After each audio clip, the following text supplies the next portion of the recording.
Hello student, मैं Sanjay Patidar coaching class में आप लोगों का स्वागत करता हूं। आज इस वीडियो लेक्चर में हम प्रश्नावली 6.3 के प्रश्न नंबर 3 से आगे के सवालों को करने वाले हैं। इसके पहले के वीडियो में हमने इसके उदाहरण तथा प्रश्नावली के सवालों को किया था। अगर आपने वो नहीं देखा है तो इसके लिंक मैं आपको डिस्क्रिप्शन में दे दूंगा, वहाँ से जाकर सबसे पहले इन वीडियो को देखें, उसके बाद ही आगे के सवालों को करें। आइए हम करते हैं इसका प्रश्न नंबर 3। तो देखिए बच्चों, प्रश्न नंबर 3 में इन्होंने क्या कहा है पहले हम पढ़ लेते हैं। इन्होंने कहा है कि समलंब ABCD जिसमें AB समानांतर है CD के। तो ये मैंने दिया में लिख दिया है कि ABCD एक समलंब है जिसमें AB समानांतर है CD के। आगे क्या बोल रहा है, और परस्पर O पर प्रतिच्छेद करते हैं, अर्थात इसके जो विकर्ण AC और BD है वे कहां पर प्रतिच्छेद कर रहे हैं, O पर। देखिए ये AC और BD ये दोनों ही आपस में O पर प्रतिच्छेद करते हैं। ये लाइन भी हमने गिवन में लिख ली। अब हमें सिद्ध क्या करना है, तो हमें यहाँ पर त्रिभुजों की समरूपता की कसौटी का प्रयोग करना है और हमें प्रूफ करना है कि AO अपॉन में CO और BO अपॉन में DO, ये मुझे प्रूफ करना है। तो बच्चों सवाल बहुत ही इजी है, सबसे ज्यादा इजी है, तो जो प्रूफ करना है वो भी हमने लिख लिया है। अब यहाँ पर देखिए हम इसको हल करना चालू करते हैं। सबसे पहले तो हम यहाँ दो ट्राइंगल ले लेते हैं, क्योंकि ट्राइंगलों की समरूपता की कसौटी मुझे यहाँ बताना है, उसने बोला है, और उसी के आधार पर मुझे ये प्रूफ करना है। तो मैं यहाँ पर या तो ये ट्राइंगल ले सकता हूँ, ये भी ले सकता हूँ, जो हमें इजी लगे वो ले ले। लेकिन हाँ, अभी मैं ये दोनों ट्राइंगल लूंगा क्योंकि इससे करने में और ज्यादा आसानी होगी। तो मैं यहाँ ट्राइंगल ले लेता हूँ AOB और COD में। तो ट्राइंगल AOB तथा ट्राइंगल COD में, अब इन दोनों ट्राइंगलों में मुझे कोई तीन चीज बराबर बताना है। तो देखिए सबसे पहले तो हम बात करते हैं इस वाले एंगल की। यहां से ये जिनको मैं डॉट कर रहा हूं, ये हमने देखा था ये Z की आकृति बना रहा है। अगर ये Z की आकृति बना रहा है, इसका मतलब है कि दोनों ही ट्राइंगलों में ये एंगल क्या हो गए, बराबर हो गए। एकांत अंतःखंड में बनने वाले कोण और एकांत खंड में बनने वाले कोण हमेशा बराबर होते हैं। तो इसका मतलब है इस ट्राइंगल का B और इस ट्राइंगल का D बराबर हो गया। तो मैं लिख सकता हूं यहां पर कि एंगल DBA बराबर है एंगल BDC। दोनों ही ट्राइंगल हमारे बराबर बराबर होंगे, किस नियम से, एकांतर कोण, और एकांतर खंड में बनने वाले कोण इक्वल होते हैं। फिर अगला देखिए, जैसे यहां Z की आकृति बन रही है वैसे यहां भी तो बन रही है ये वाली। तो ये वाला कोण और ये वाला कोण भी बराबर हो जाएगा, इस ट्राइंगल का A और इस ट्राइंगल का ये वाला कोण। तो अब यहां पर मैं लिखूंगा एंगल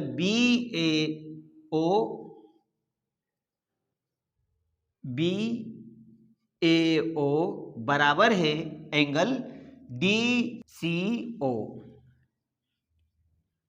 ये भी एकांतर कोण। तो यहां पर एक बात का ध्यान देना कि किसी भी ट्राइंगल में अगर मैंने दो कोण प्रूफ कर दिए हैं तो कोण समरूपता से ये दोनों ही ट्राइंगल समरूप हो जाते हैं।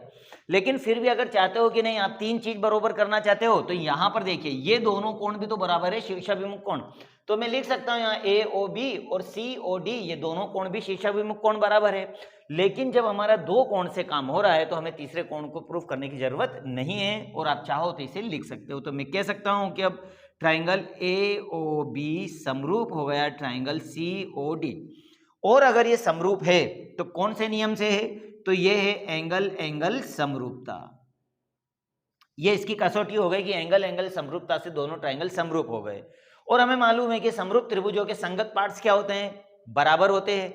अगर इसके संगत पार्ट्स बराबर है तो इसका मतलब क्या हुआ कि OA अपॉन में CO, अर्थात AO और CO सेम रेशो में आ जाएंगे, बटे में आ जाएंगे। तो मैं लिख सकता हूं यहाँ AO बटे में CO। उसी तरह से OB अपॉन में OD, अर्थात OB और OD भी सेम रेशो में हो जाएंगे। और यही चीज हमें प्रूफ करना थी। बड़ा सरल सा सवाल था, सिर्फ तीन चीजें मुझे बराबर बताना थी, सवाल प्रूफ हो जाता। और चूंकि ये दोनों ही समरूप हो गए तो समरूप त्रिभुजों के संगत पार्ट सेम रेशो में होते हैं, और ये हमारा बड़ी आसानी से भुजाओं के रेशो से आ गया। और ये लिख सकते हैं हम इति सिद्धम। तो सवाल काफी इजी था। आइए ठीक इसी तरह अब हम करते हैं प्रश्न नंबर 4। तो देखिए बच्चों, प्रश्न नंबर 4 क्या कहा है, पढ़ लेते हैं हम इसको, थोड़ा समझ लेते हैं। प्रश्न नंबर 4 में ये कह रहा है कि आकृति में QR अपॉन में QS इक्वल है क्यू टी अपॉन में पी आर, और साथ में इन्होंने एंगल 1 और एंगल 2 ये दोनों ही एंगल आपस में बराबर बराबर दिए हुए हैं। ठीक है, आगे ये कह रहा है तो दर्शाइए कि ट्राइंगल पी क्यू एस अर्थात पी क्यू एस ये जो रेड वाला ट्राइंगल है ये समरूप है ट्राइंगल टी क्यू आर अर्थात टी क्यू आर के, इस ट्राइंगल के समरूप है। तो अब बच्चों यहां देखने की बात है कि जो छोटा ट्राइंगल है उसमें ये दोनों कोण तो इन्होंने बराबर बराबर दिया है, एक चीज तो बराबर दी है।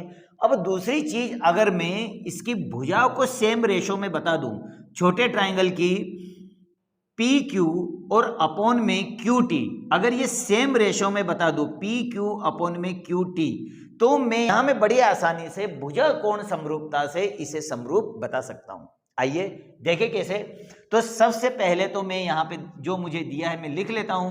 तो मैं यहाँ देखता हूं कि ट्राइंगल मेरे पास में जो दिया है इन्होंने पी क्यू आर, तो उपपत्ति में ट्राइंगल पी क्यू आर ये छोटा ट्राइंगल, तो मैं यहाँ पर क्या देख रहा हूँ पी क्यू आर में एंगल 1 और एंगल 2 दोनों ही बराबर है, अर्थात मैं बोल सकता हूं कि एंगल 1 बराबर है एंगल 2, और एंगल 1 और एंगल 2 अगर बराबर बराबर है तो ये लाइन में मिटा देता हूं ताकि आपको समझने में थोड़ी आसानी रहे। तो एंगल 1 और एंगल 2 अगर बराबर है तो हमारा नियम क्या कहता है, हमने 9th में याद किया था कि बराबर कोणों के सामने की भुजाएं भी बराबर होती है। तो हम लिख लेते हैं, तो बराबर कोणों के सामने की भुजाएं बराबर बराबर होगी। तो इसका मतलब ये हुआ कि पी आर के बराबर क्या हो जाएगा पी क्यू, तो ये हो जाएगा पी आर बराबर है पी क्यू। तो ये तो बन गई हमारी समीकरण नंबर 1 बड़ी आसानी से। अब समीकरण नंबर 2 जो दिया है यहां पर देखो, इन्होंने दिया है कि क्यू आर अपॉन में क्यू एस बराबर है क्यू टी अपॉन में पी आर। अब यहां पर देखिए समीकरण 1 से जहां पर भी मेरे पास में पी आर लिखा हुआ है उसकी जगह में क्या लिख दूंगा पी क्यू, क्योंकि समीकरण 1 का मान रख दीजिए यहां पर। तो ये लिखा समीकरण 1 का मान रखने पर, तो समीकरण 1 का मान जब यहां पे रखोगे जहां पर पी आर है वहां पर हम क्या लिख देंगे पी क्यू। तो देखो क्या आएगा क्यू आर अपॉन में क्यू एस बराबर क्यू टी अपॉन में, इसका मान जब मैं रखूंगा तो क्या लिखूंगा मैं यहाँ पी क्यू। तो ये बन गई हमारी समीकरण 2। अब देखो यहां पर जो ये एंगल वाली प्रक्रिया है ये तो हमें बता रही है कि दोनों एंगल बराबर है, लेकिन देखो उनकी भुजाएं भी सेम रेशो में बता रही। देखो क्यू आर अपॉन में है क्यू एस अर्थात जो बड़ा ट्राइंगल है क्यू आर उसके बटे में क्या है क्यू एस है, वहीं पर क्यू टी बड़ा ट्राइंगल और उसके अपॉन में है छोटा ट्राइंगल पी क्यू, ये सेम रेशो में है। तो यहां मैं कह सकता हूं कि भुजा कोण भुजा समरूपता से ये दोनों ट्राइंगल क्या हो गए समरूप हो गए। तो समीकरण 1 व 2 से समीकरण 1 व 2 से ट्राइंगल क्या हो जाएगा समरूप हो जाएगा। तो मैं कह सकता हूं यहां पर कि ट्राइंगल पी क्यू एस समरूप है ट्राइंगल टी क्यू आर के, लेकिन कौन से नियम से, तो हम कह सकते हैं कि भुजा कोण भुजा समरूपता से, और यही हमें प्रूफ करना था। तो सवाल बहुत इजी है, बस 1 या 2 बार इस पर प्रैक्टिस कर लेना, काफ़ी इजी है। सिर्फ 2 चीज़ों को हमें समरूप बताना था, वो भी एक चीज़ तो उन्होंने एंगल दिया हुआ ही था।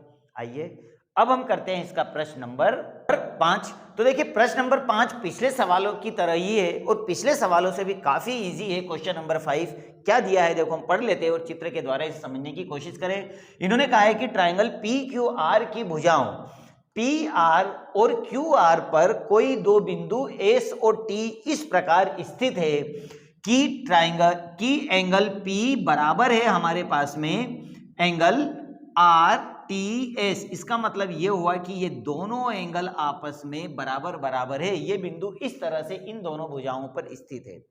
तो बच्चों जो इन्होंने दिया है पहले मैं लिख लेता हूं। तो इन्होंने दिया है कि ट्राइंगल पी क्यू आर की भुजाओं पी आर और क्यू आर पर क्रमशः 2 बिंदु एस और टी इस प्रकार स्थित है कि ये दोनों एंगल बराबर बराबर 2 भागों में डिवाइड करते हैं।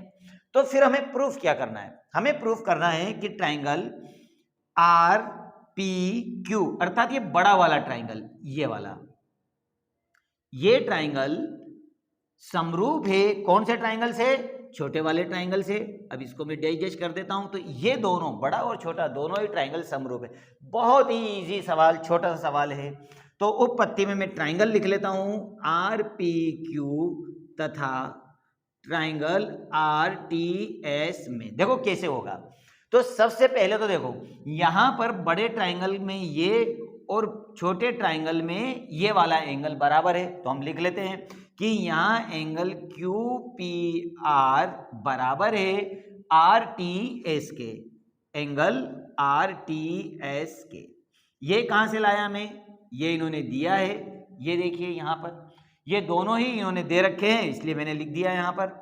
अब अगली बात देखिए, बड़े ट्राइंगल में पी क्यू आर और छोटे ट्राइंगल में एस टी आर, इसका मतलब है दोनों ही ट्राइंगलों में आर क्या हो गया, उभयनिष्ठ अर्थात कॉमन। तो मैं लिख सकता हूं कि एंगल आर बराबर है एंगल आर, ये क्या हो गया, उभयनिष्ठ। अब यहां पर हमें मालूम है कि किसी भी ट्राइंगल के अगर दो एंगल बराबर बता दिए जाए तो एंगल एंगल समरूपता से दोनों क्या हो जाएंगे, समरूप हो जाएंगे। और अगर ये समरूप हो गए तो इसका मतलब है कि हमको क्या प्रूफ कर रहा था कि दोनों ट्राइंगल समरूप है कि नहीं, ये अपने आप ही प्रूफ हो जाएगा।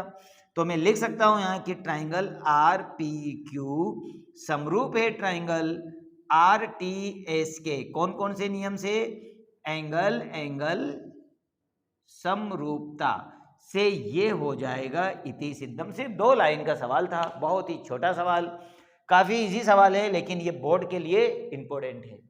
आइए अब हम करते हैं प्रश्न नंबर 6 को। तो देखिए प्रश्न नंबर 6 भी आसान है, थोड़ा सा पढ़ना है और हमें समझना है, क्योंकि एक ट्राइंगल तो, 2 ट्राइंगल तो इन्होंने सर्वांग सम दे ही रखे हैं और हमें समरूप ट्राइंगल बताना है। तो देखो क्या बोला इन्होंने कि आकृति में यदि ट्राइंगल ए बी ई, तो देखो कहाँ है ए बी ई, अर्थात ये इस ट्राइंगल की बात कर रहा है जिसको मैं रेड कर रहा हूं। ये दोनों ही ट्राइंगल, ये वाला ट्राइंगल सर्वांग सम है ए सी डी के, अर्थात ए सी डी, अर्थात ये वाला ट्राइंगल। तो इसे मैं डॉट कर देता हूं क्योंकि कॉमन भुजा आ रही है ये वाला। तो ये दोनों ही ट्राइंगल आपस में क्या है, सर्वांग सम है।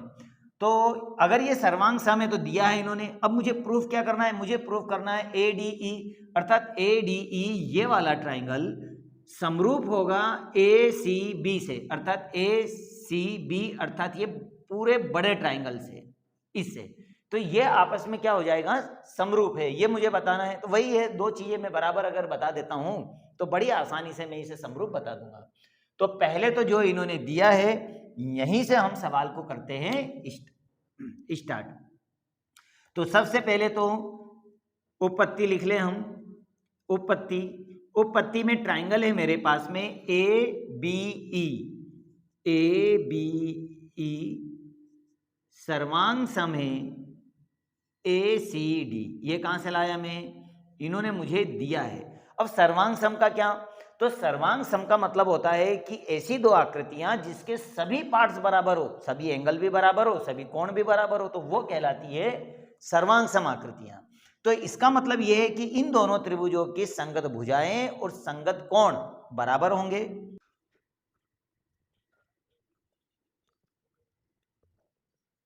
तो अगर ये दोनों ट्राइंगल ए बी ई ये वाला ट्राइंगल और ए सी डी अर्थात ए सी डी, ये दोनों ट्राइंगल अगर सर्वांग सम है तो फिर इसके संगत भुजाएं भी क्या होगी, बराबर बराबर हो जाएगी। इसका मतलब ये हुआ कि इसमें ए बी, मतलब इस वाले ट्राइंगल की जो रेड कलर से दिख रहा है, इसमें ए बी बराबर हो जाएगा ए सी।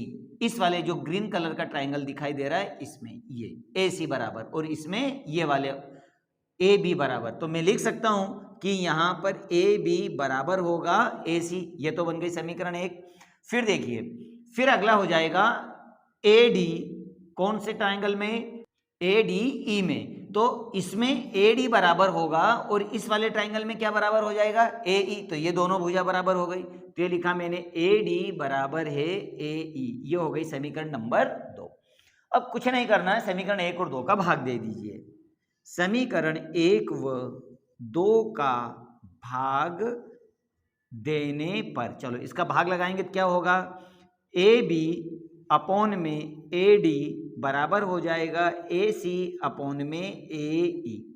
ये बन जाएगी हमारी समीकरण नंबर 3। बहुत ही आसान था। अब देखो यहां पर एक काम करते हैं, अपन इस ट्राइंगल को थोड़ा होच पोच ज्यादा हो गया है, इसको अपन अलग से बना लेते हैं इस तरह से। तो ये हो गया हमारे पास A B C और दूसरा हो जाएगा हमारे पास में D और E। अब यहां पर थोड़ा समझना, इन्होंने अब हमारे पास में जो भुजाई क्या है, ये ए बी का मतलब है ये भुजा, और ए डी का मतलब क्या है, ये भुजा, सेम रेशो में है। उसी तरह से ए सी और उसके रेशो में क्या है, ए ई। इसका मतलब है कि ये वाली जो भुजा है इन दोनों ही ट्राइंगलों को सेम रेशो में डिवाइड कर रही है। साथ में हमें एक चीज इन्होंने और दी है बराबर, कि बड़े ट्राइंगल की अगर बात करें ए बी सी की तो एंगल ए कॉमन है, और छोटे ट्राइंगल की अगर बात करूं ए डी ई की तो इसमें भी ए कॉमन है।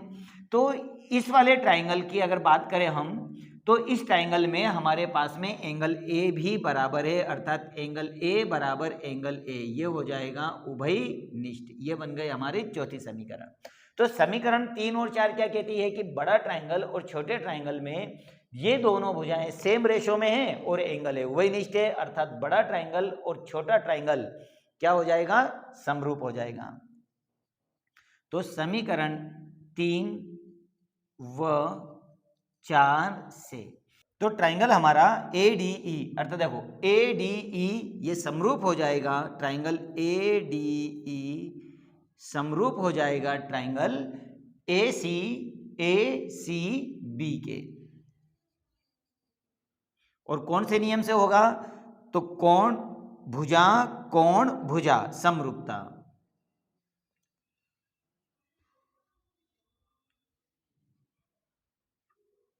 से ये हमारा क्या हो गया, समरूप हो गया, और यही हमें प्रूफ भी करना था। तो इस तरह से हमने प्रमेय को बहुत ही आसानी से प्रूफ कर दिया।